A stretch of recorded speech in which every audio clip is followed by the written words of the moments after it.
Hello students, VB.NET के इस lecture में हम सीखेंगे उसके कॉन्सेप्ट सीखने वाले हैं। तो उसके अंदर हम तीन कॉन्सेप्ट हम पढ़ने के। एक तो डिस्ट्रक्टर, फिर constructor overloading and then the inheritance. तो ये तीन का कॉन्सेप्ट हम पढ़ेंगे VB.NET के अंदर। तो फर्स्ट हम स्टार्ट करते हैं डिस्ट्रक्टर के बारे में। तो व्हाट इज़ द डिस्ट्रक्टर? तो in VB.NET a destructor is a special function that is used to destroy a class object when the object of the class goes out of a scope। मतलब कि VB.NET का destructor का काम क्या है? तो जब भी हमें कोई ऑब्जेक्ट क्रिएट करते हैं तो पर्टिकुलर मेमोरी अलोकेशन वो लेता है कि पर्टिकुलर मेमोरी उसको हमें अलोकेट करनी पड़ती है। बट जब भी वो ऑब्जेक्ट की अभी रिक्वायरमेंट नहीं है तो अभी हमें क्या करना है, वो मेमोरी को फ्री अप करना है, वो ऑब्जेक्ट को डिस्ट्रॉय करना है। तो डिस्ट्रॉय करने के लिए हमारे पास है डिस्ट्रक्टर है। It can be represent as the finalize method and does not accept any parameter nor return any value. तो हमारे पास एक फाइनलाइज करके एक मेथड भी होगी, तो वो कोई एक्सेप्ट नहीं करेगा कोई भी पैरामीटर और कोई भी वैल्यू रिटर्न भी नहीं करेगा। Further more it can be called automatically when a class object is not needed. ठीक है, तो एक मेथड है ऑटोमेटिकली कॉल भी होती है जब भी हमें कोई ऑब्जेक्ट की रिक्वायरमेंट नहीं है तो ऑटोमेटिकली कॉल होती है और डिस्ट्रक्टर के थ्रू वो ऑब्जेक्ट रिमूव हो जाता है। अभी यहाँ पे एक सिंटेक्स दी गई है, VB.NET के डिस्ट्रक्टर सिंटेक्स दी गई है। तो किस तरह से हमें लिखना है? तो हमें लिखना है क्लास, हम एक फॉर एग्जांपल क्लास हमने एक डिफाइन किया, फिर यहाँ पर लिखा है प्रोटेक्टेड ओवरराइड सब फाइनलाइज। तो फाइनलाइज है वो क्या है? वो हमारा डिस्ट्रक्टर है। ठीक है, डिस्ट्रक्टर के थ्रू हम कोई भी ऑब्जेक्ट को डिस्ट्रक्ट कर सकते हैं, है ना। तो इस तरह से आपको लिखना है, एक प्रोग्राम के जरिए समझते कि किस तरह से हम करते हैं। तो यहाँ पर आप देख सकते हो कि हमने एक सिस्टम को इम्पोर्ट किया है, फिर एक मॉड्यूल क्रिएट किया है मॉड्यूल डिस्ट्रक्ट करके, और फिर हमने क्लास क्रिएट किया है क्लास गेट अंडरस्कोर डिस्ट्रॉय, और उसके अंदर मेथड क्रिएट किया पब्लिक सब न्यू। ठीक है, तो ये मेथड किसके लिए हम यूज़ करते हैं? तो जब भी हम कोई भी ऑब्जेक्ट को डिस्ट्रॉय करते हैं तभी ये मेथड कॉल होने वाली है। तो उसके अंदर सिंपल हमने एक मैसेज लिखा है console.writeline के अंदर, an object of the class is being created. तो पर्टिकुलर कोई ऑब्जेक्ट क्रिएट हो रहा है कोई पर्टिकुलर क्लास का। ठीक है, सॉरी, न्यू मेथड से हम ऑब्जेक्ट क्रिएट करते हैं, सॉरी, एंड फाइनलाइज मेथड से हम उसको डिस्ट्रॉय करते हैं। तो यहाँ पे हमने लिखा है प्रोटेक्टेड ओवरराइड सब फाइनलाइज, और उसके अंदर दो लाइन लिखी है हमने console.writeline के अंदर, an object of the class is being destroy, and second लिखी है प्रेस एनी की टू एग्जिस्ट। बराबर। तो जब भी हम कोई भी ऑब्जेक्ट क्रिएट करते हैं तो ये मेथड कॉल होगी, और जब भी हम डिस्ट्रक्ट करते हैं तो ये मेथड कॉल होने वाली है। ठीक है, फिर यहाँ पे एक सब मेन करके है, एक मेन मेथड हमने यहाँ पे क्रिएट की है। उसके अंदर क्या है? तो उसके अंदर लिखा है गेट अंडरस्कोर डिटेल्स करके एक मेथड है, फिर लिखा है gc.collect करके है। ठीक है, फिर console.read की लिखा है, और फिर एंड ऑफ द सब। तो ये जो भी सब है वो एंड हो रहा है। ठीक है, तो यहाँ पर क्या होगा, गेट डिटेल पे क्या होगा, after invoking the gate detail method garbage collector is automatically call. तो गार्बेज मेथड है ऑटोमेटिकली कॉल हो जाएगी। फिर यहाँ पे लिखा है gc.collect लिखा है। ठीक है, और console.read की लिखा है। यहाँ पर क्या किया है, पब्लिक सब गेट डिटेल करके एक मेथड हमने क्रिएट की है, उसके अंदर हमने लिखा है dim dest as get destroy is equal to new get destroy. ठीक है, तो एक हमने सिंपल है यहाँ पर क्या किया है, एक ऑब्जेक्ट यहाँ पर हमने क्रिएट किया है डेस्ट करके। ठीक है, अभी नेक्स्ट कॉन्सेप्ट हमें पढ़ना है कंस्ट्रक्टर ओवरलोडिंग हमें पढ़ना है। ठीक है,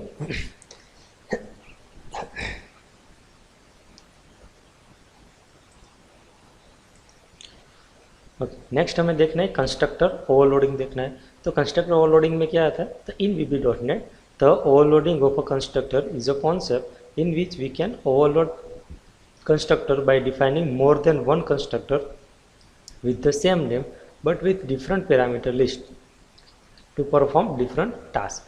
तो यहाँ पर आप एक से ज़्यादा कंस्ट्रक्टर यूज़ कर सकते हो।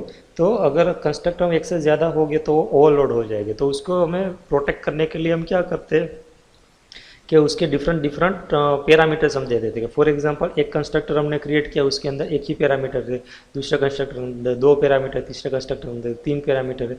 तो इस तरह से हम कंस्ट्रक्टर को क्रिएट करते हैं। ठीक है, कंस्ट्रक्टर ओवरलोडिंग के लिए। तो आप यहाँ पर देख सकते हो कि हमने यहाँ पर एक प्रोग्राम हमने लिखा है। तो यहाँ पर लिखा है इम्पोर्ट सिस्टम, फिर मॉड्यूल, कॉन्स्ट अंडरस्कोर ओवर, और उसके अंदर हमने एक क्लास डिफाइन किया है क्लास डिटेल्स करके, ठीक है। और उसके अंदर दो वेरिएबल नेम हमने डिक्लेयर किए, public name as a string and public course as a string, ठीक है। और फिर हमने एक मेथड यहाँ पर क्रिएट किए पब्लिक सब न्यू करके। तो उसके अंदर हमने क्या किया है, तो name is equal to Prince and course is equal to computer science and console dot write line के अंदर हमने लिखा है यूज ऑफ ओवरलोडिंग कंस्ट्रक्टर, और फिर हमने क्लोज कर दिया है हमारी मेथड को, ठीक है।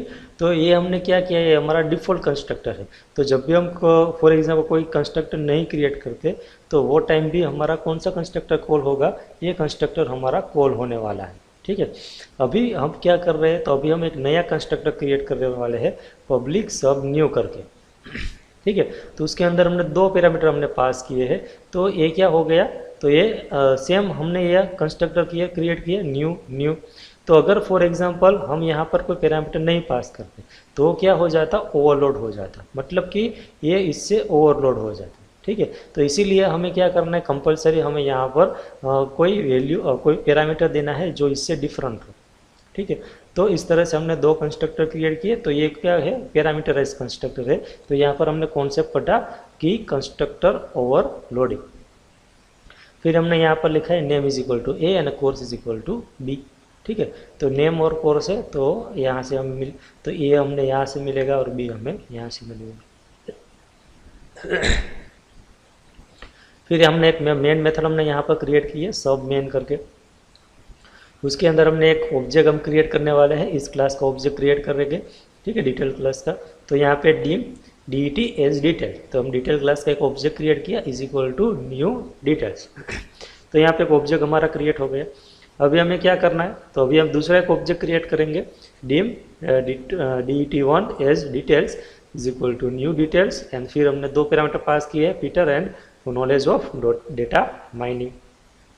तो इस तरह से हमने दो पैरामीटर यहाँ पर पास किए। तो अभी कौन सा कंस्ट्रक्टर कॉल होगा, तो अभी हमारा ये कंस्ट्रक्टर है वो कॉल होगा, पैरामीटराइज कंस्ट्रक्टर हमारा कॉल होने वाला है। क्यों, क्योंकि हम यहाँ पर क्या कर रहे हैं कि दो पैरामीटर पास कर रहे हैं, ठीक है। और पैरामीटर का पैरामीटर वाला कंस्ट्रक्टर कौन सा है, तो ये कंस्ट्रक्टर है। तो इस तरह से हम कोई भी कंस्ट्रक्टर को यूज़ कर सकते हैं। यहाँ पर भी कंस्ट्रक्टर कॉल हुआ है, डिटेल्स करके एक कंस्ट्रक्टर है वो कॉल हुआ है, पर यहाँ पर हमने कोई वैल्यू पास नहीं किए। तो वो क्या हो रहा है, तो जो भी डिफ़ॉल्ट वैल्यू थी वही हमारे यहाँ पर यूज़ हो रही है, ठीक है। अभी हम क्या कर रहे हैं कि अभी हम console डॉट राइट लाइन से जो भी हमारा कंस्ट्रक्टर के थ्रू हमने कॉल किया है तो उसकी वैल्यू को हमें प्रिंट आउट करना है। तो उसके लिए क्या करना है, तो ये हमने डिटेल क्लास का एक ऑब्जेक्ट क्रिएट किया था DET करके। तो उसके लिए हम क्या करेंगे, DET डॉट नेम, ठीक है। तो DET डॉट नेम करेंगे तो इसके अंदर क्या है, प्रिंस, तो वो प्रिंस हमारा यहाँ पर प्रिंट आउट होगा। और कोर्स के लिए हमने क्या लिखा है, DET डॉट कोर्स, तो वो ये होगा। तो हमारा इस तरह से मैसेज हमें मिलेगा, your details are name Prince and course computer science, ठीक है। फिर नेक्स्ट आता है योर, फिर यहाँ पर हम DET1 का यूज़ कर रहे हैं ये ऑब्जेक्ट का, ठीक है। तो उसके अंदर क्या आएगा, तो DET1 डॉट नेम हम लिखेंगे तो पीटर आएगा, और DET1 डॉट कोर्स लिखेंगे तो हम नॉलेज ऑफ डेटा माइनिंग आएगा। तो हमारा मैसेज इस तरह से होगा कि your overloaded details are, name क्या है तो कि पीटर, कोर्स क्या है तो नॉलेज ऑफ डेटा माइनिंग, ठीक है।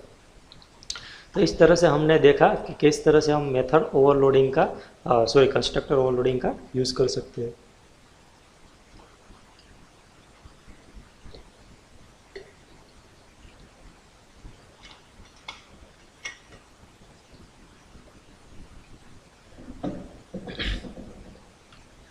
नेक्स्ट कॉन्सेप्ट हमें पढ़ना है इनहेरिटेंस का। तो इनहेरिटेंस में क्या आएगा, तो in VB.NET inheritance is the process of creating a new class by inheriting the properties and function from the old class and extending the functionality of the existing class, ठीक है। तो inheritance में concept क्या है, तो inheritance में तो child और पेरेंट का कॉन्सेप्ट, मतलब कि जो भी चाइल्ड क्लास होगा वो पेरेंट की प्रॉपर्टीज़ को एक्सेस कर सकेगा, और जो भी उसकी प्रॉपर्टी है वो तो वो यूज़ करने ही वाला है, बट वो चाइल्ड क्लास की प्रॉपर्टीज़ को भी एक्सेस कर सकता है, ठीक है।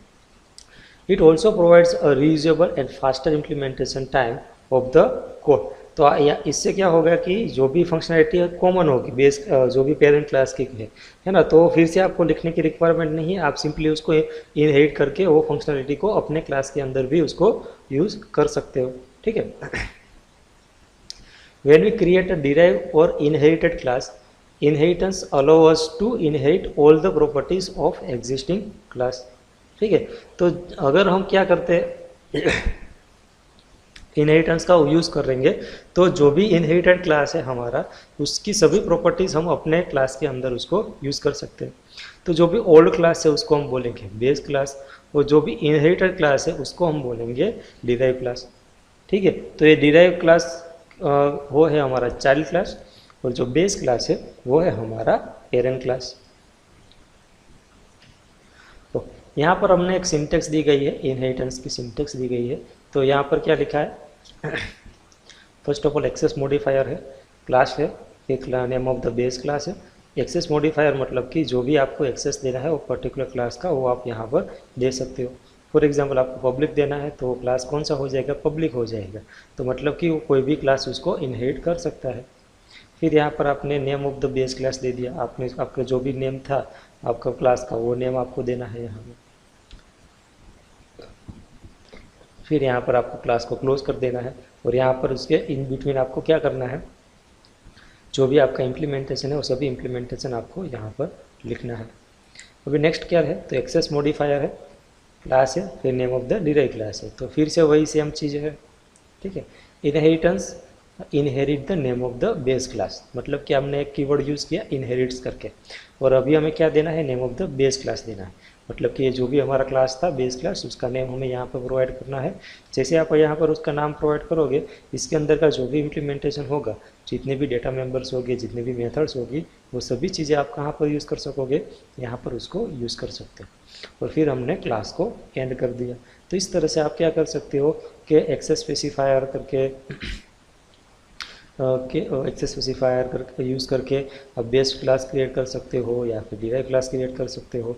मतलब कि आप यहाँ पर इनहेरिट कर रहे हो बेस क्लास की प्रॉपर्टीज़ को, आप यहाँ पर इनहेरिट कर रहे हो सिंपली। यहाँ पर हम उसका एक एग्जांपल हम देखने वाले हैं। तो यहाँ पर क्या लिखा है, इंपोर्ट सिस्टम, फिर हमने एक मॉड्यूल क्रिएट किया है, फिर उसके अंदर हमने क्लास क्रिएट किया पब्लिक क्लास व्हीकल करके। ठीक है। तो व्हीकल जो भी क्लास है उसके पास दो मेथड है, एक तो स्पीड करके मेथड है, और एक तो सब परफॉर्म करके एक मेथड है। तो स्पीड करके मेथड है, उसके अंदर हमने लिखा है console.writeline के अंदर 4 wheeler car are more luxurious than 2 wheelers. ठीक है। सिंपली हमने एक मैसेज लिखा है। फिर हमने लिखा है एक दूसरी एक मेथड हमने क्रिएट की है यहाँ पर, सब पब्लिक ओवरराइडेबल सब परफॉर्म करके हमने लिखा है यहाँ पर। ठीक है। तो ये क्या है, तो हमने यहाँ पर एक दूसरी एक मेथड क्रिएट की है, और उसके अंदर हमने सिंपल एक मैसेज हमने लिखा है, तो both vehicles are good but in a narrow lane 2 wheeler are, और फिर एक मैसेज है यहाँ पर। तो जब भी ये मेथड हमारी यूज़ होगी तो ये मैसेज हमारा वर्कआउट करेगा। ठीक है। अभी हमने एक दूसरा क्लास क्रिएट किया है क्लास बाइक करके। ठीक है। वो क्या कर रहा है, क्लास बाइक है वो इनहेरिट कर रहा है व्हीकल क्लास को। तो यहाँ पर हमने लिखा क्लास बाइक इनहेरिट्स व्हीकल, और फिर हमने उसके अंदर एक मेथड क्रिएट की है पब्लिक ओवरराइड सब परफॉर्म करके। ठीक है। और उसके अंदर हमने एक मेथड लिखी है, मैसेज लिखा है सिंपली। ठीक है। सेम तरीके से हमने कार इनहेरिट व्हीकल्स लिखा है, और उसके अंदर भी मैसेज लिखा है। फिर हम क्या कर रहे हैं यहाँ पर जो भी हमारी मेन मेथड है उसके अंदर हम सभी के ऑब्जेक्ट क्रिएट करने वाले हैं। तो dim vehicle as vehicle new vehicle, एक व्हीकल क्लास का ऑब्जेक्ट क्रिएट किया, फिर बाइक का एक क्लास का ऑब्जेक्ट क्रिएट किया, फिर कार क्लास का एक ऑब्जेक्ट क्रिएट किया। फिर हम क्या कर रहे हैं यहाँ पर vehicle is equal to bike. तो अभी हम vehicle is equal to bike कर रहे हैं, तो ये ऑब्जेक्ट की प्रॉपर्टीज हमने इसको यहाँ पर असाइन कर दी। फिर हम लिख रहे हैं व्हीकल डॉट परफॉर्म, तो जो भी परफॉर्म के अंदर होगा, ठीक है, तो वो आपको आंसर में मिलेगा, तो आपको ये आंसर मिला। फिर हमने क्या किया, vehicle is equal to car, तो कार की प्रॉपर्टीज़ को हमने व्हीकल में स्टोर कर दी। ठीक है। फिर हमने क्या लिखा, व्हीकल डॉट परफॉर्म, तो अभी हम व्हीकल डॉट परफॉर्म लिखने वाले, तो एक मैसेज हमारा एग्जीक्यूट हो रहा है। ठीक है। और लास्ट में console डॉट रीड की, तो अभी कोई भी की हम प्रेस करेंगे तो हम एग्जिस्ट हो जाएंगे। ठीक है। तो इस तरह से हमने इनहेरिटेंस का कॉन्सेप्ट यहाँ पर सिंपली पढ़ा। ठीक है। एक दूसरा एक प्रोग्राम है, ठीक है। तो प्रोग्राम भी सेम उसी तरीके से, एक हमने क्लास क्रिएट किया है सर्कल, फिर हमने क्लास किया है माई डिराइव क्लास इनहेरिट सर्कल। तो ये जो भी क्लास है वो क्या कर रहा है, ये प्रॉपर्टी एक क्लास है उसकी प्रॉपर्टीज़ को इनहेरिट कर रहा है, मतलब कि सिंपल इसको यूज़ कर रहा है। और उसके अंदर हमने सभी चीज़ें लिखी है सर, कुछ डेटा मेंबर्स है यहाँ पर, कुछ मेथड्स है यहाँ पर, ठीक है। तो सभी डेटा मेंबर्स है, मेथड्स है, उसका हम यूज़ करेंगे कहाँ पर, हमारे इस क्लास के अंदर हम यूज़ करने वाले हैं, ठीक है। और फिर एक ओवरराइड करके मेथड भी हमने लिखी है शो करके, तो जब भी हम शो करेंगे तो माई बेस डॉट शो, तो वो शो होने वाली है, ठीक है। और फिर हमने एक मेन मेथड हमने क्रिएट की है, उसके अंदर हम क्या कर रहे हैं, तो उसके अंदर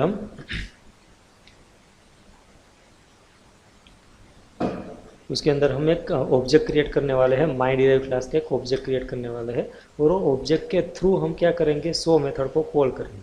तो सिंपल हमने लिखा सी डॉट शो,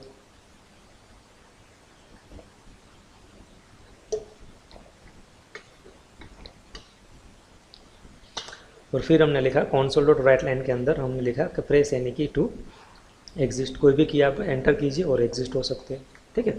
तो इस तरह से हमने यहाँ पर भी इनहेरिटेंस का कॉन्सेप्ट यहाँ पर हमने पढ़ा। अभी लास्ट कॉन्सेप्ट है मल्टी लेवल इनहेरिटेंस, ठीक है। तो मल्टी लेवल इनहेरिटेंस में क्या आएगा, तो वो अभी हमें पढ़ना है। तो इसके अंदर VB.NET only support single inheritance, ठीक है। तो VB.NET के अंदर हम सिंपली सिंगल इनहेरिटेंस का ही यूज़ कर सकते हैं। That means a class can inherited from the base class. कोई एक क्लास है वो इनहेरिट किसको कर सकता है, वो अपने एक ही बेस क्लास को इनहेरिट कर सकता है, एक से ज़्यादा बेस क्लास को इनहेरिट नहीं कर सकता। However VB.NET uses hierarchical inheritance to extend one class to another class which is called as a multi level inheritance, ठीक है। बट हियरार्चिकल इनहेरिटेंस का यूज़ करके आप उसको अचीव कर सकते हो। यहाँ पर हमने लिखा है for example class C extend class B, मतलब कि क्लास सी है वो किसको एक्सटेंड कर रहा है, क्लास बी को एक्सटेंड कर रहा है। क्लास बी है वो एक्सटेंड क्लास ए, मतलब क्लास बी है वो क्लास ए को एक्सटेंड कर रहा है। Class C will inherit a member of both A and B, ठीक है। तो यहाँ पर क्या हो गया कि क्लास सी है वो दो क्लास को इनहेरिट कर रहा है इनडायरेक्टली। क्यों, क्योंकि देखा जाए तो सिंपली सी है वो उसको तो सिंपली बी को ही एक्सटेंड कर रहा है, बट क्लास बी है वो ए को एक्सटेंड कर रहा है, ठीक है। तो इनडायरेक्टली क्या हो गया, तो सी है वो बी को भी एक्सटेंड कर रहा है और सी को भी एक्सटेंड कर रहा है, सॉरी ए को भी एक्सटेंड कर रहा है। तो सी के पास दोनों की प्रॉपर्टीज एक्सेस कर सकता है सी क्लास, ठीक है। तो क्लास ए और बी दोनों की प्रॉपर्टीज़ को एक्सेस यहाँ से हो सकता है। तो इसको हम बोलेंगे मल्टी लेवल इनहेरिटेंस हम बोलेंगे। हम यहाँ पर एक सिंटेक्स दी गई है, तो ये आप देख सकते हो कि public class A B C. सिंपली हमने ये क्या किया, तो देखो क्लास सी है वो इनहेरिट कर रहा है क्लास ए को, क्लास बी है वो इनहेरिट कर रहा है क्लास ए को, एंड क्लास ए है सिंपल। यहाँ पर एग्जाम्पल के जरिए हम समझने वाले हैं। तो यहाँ पर सेम एग्जाम्पल लिखा है पब्लिक क्लास ए, फिर उसके अंदर मेथड लिखी है डिस्प्ले, एक वेरिएबल लिखा है एस नेम, फिर क्लास बी लिखा है वो इनहेरिट कर रहा है क्लास ए को, फिर उसके अंदर लिखा है हमने सिंपल प्लेस, और फिर हमने एक मेथड हमने क्रिएट की है गेट प्लेस करके। फिर एक क्लास लिखा है सी, वो इनहेरिट कर रहा है क्लास बी को, क्लास बी ए को, ठीक है। तो क्लास सी है वो क्या कर सकता है, अभी इसको भी एक्सेस कर सकता है और इसको भी एक्सेस कर सकता है, ठीक है। और यहाँ पर हमने लिखा है रोल नंबर, फिर एक मेथड हमने क्रिएट किए, फिर हमारे एक मेन मेथड है तो वहाँ से हम उसको एक्सेस करने वाले हैं। तो यहाँ पर हमने एक ऑब्जेक्ट क्रिएट किया है सी करके, हम सी डॉट एस नेम लिखेंगे is equal to Donald Trump, ठीक है। तो क्या होगा, तो एस नेम कहाँ पर किसकी प्रॉपर्टी, यहाँ पर इसकी प्रॉपर्टी, पर आपने ऑब्जेक्ट तो इस क्लास का यूज़ किया, फिर भी आप उसको असाइन कर सकते हो। क्यों, क्योंकि आपने इनहेरिट किया है बी और बी को इनहेरिट किया है ए ने, इसलिए सेम तरीके से प्लेस और रोल नंबर के, और फिर आपने कॉल किया है डिस्प्ले गेट प्लेस और रोल नंबर, ठीक है। तो सभी मेथड से इसकी सभी मेथड वो यहाँ पर कॉल होगी, तो जो भी आउटपुट होगा आपको इस तरह से आपको आउटपुट मिलेगा, ठीक है। तो यहाँ पर हमने मल्टी लेवल इनहेरिटेंस का कॉन्सेप्ट भी हमने पढ़ा। अभी असाइनमेंट के रूप में आपको दो क्वेश्चंस के आंसर आपको सबमिट करने हैं। फर्स्ट क्वेश्चन है एक्सप्लेन इनहेरिटेंस विथ एग्जांपल, आपको एग्जांपल के जरिए इनहेरिटेंस को एक समझाना है, और फिर आपको बताना है कि what is the destructor, destructor क्या है वो आपको समझाना है, ठीक है। ये दोनों क्वेश्चंस के आंसर आपको एज अ असाइनमेंट के रूप में आपको सबमिट करने हैं। Thank you all of you.